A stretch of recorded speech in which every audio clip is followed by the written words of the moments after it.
can wani gari mai albarka, an yi wani attajiri mai suna Malam Danladi. Gidansa yana da girma kamar fadar sarki. Ɗakunansa sun cika da zinari, da masako masu tsada, da kayayyakin da ba su da adadi. Amma duk da wannan dukiya mai yawa, Malam Danladi yana da wani hali ɗaya wanda duk garin suna magana a kai, wato girman kai da gwaggwafi. A kowace safiya, Malam Danladi yana fita da dokinsa mai kyau, yana wucewa cikin kasuwa da hancinsa a sama. Idan talaka ya gaishe shi, sai ya kange idonsa. Idan maroƙi ya miƙa hannunsa, sai ya ce, "Tafi can, kasalarka ce ta kawo maka talauci. Ni da kaina na samu dukiyata da basirata." Maƙwabtansa na kusa, Malam Bello da Hajiya Rakiya, mutane ne masu tawali'u da karamci.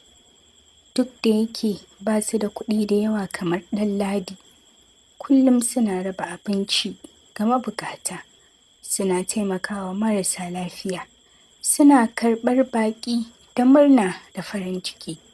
Malam Danladi yakan yi musu dariya a sirrance, ya ce, "Waɗannan ba su da wayo, suna raba abin da suka tara, haka talauci zai kashe su." Wata rana babu gargaɗi, jarabawa ta sauka kamar tsawa. Da farko gonakinsa suka ƙone sakamakon wata gobara. Bai damu ba, yana da kuɗi mai yawa. Sa'annan yaronsa an damfare shi wurin siyayya a wata ƙasa mai nisa. Ya rasa duk kuɗin da Danladi ya bashi.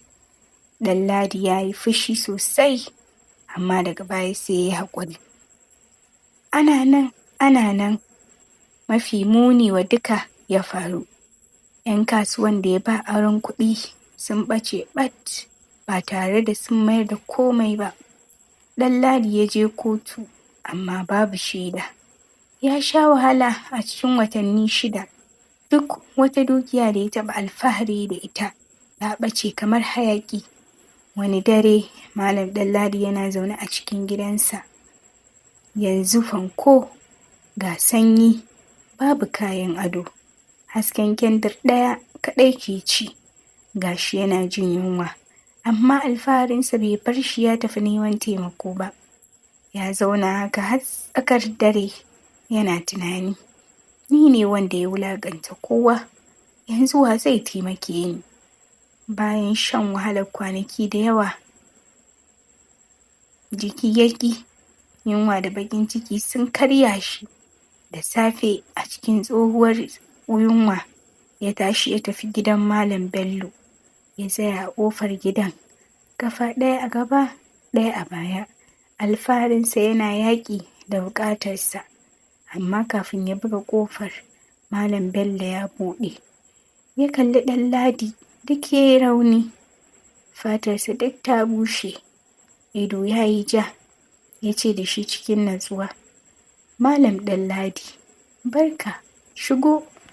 Ba tambaya, ba zagi, ba tuna abin da ya wuce.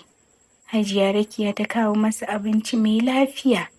Yaran Malam Bello suka kawo ruwan sha, suka zauna suka ci tare kamar iyali. Danladi bai iya magana ba da farko. Abinci ya maƙale a maƙoshinsa saboda kukan da yake ƙoƙarin ya hana kansa. Da daddare, Malam Bello ya ce masa, "Dukiya tana zuwa ne ta tafi, Danladi. Ita haka Allah ya yi ta. Amma mutunci, kirki, waɗannan su ne abin da mutum ke bari a duniya." Danladi ya ɗago kai, ido cike da hawaye. "Ni na wulaƙanta ku, na ce kasalanku ya kawo muku talauci, amma yanzu na gane gaskiya. Ku ne mafi arzikin mutane a wannan garin. Ba da zinare ba, amma da zukatan da ke ƙaunar mutane.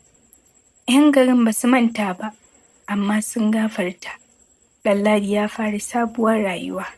Ya fara ƙaramin sana'a da taimakon Malam Bello. Karo na farko a rayuwarsa.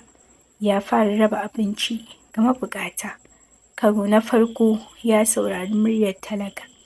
Shekaru sun wuce, Ɗanladi bai dawo da dukiyar da ya rasa ba, amma ya samu wani abu mafi daraja: abota ta gaskiya, mutunci da natsuwar zuciya.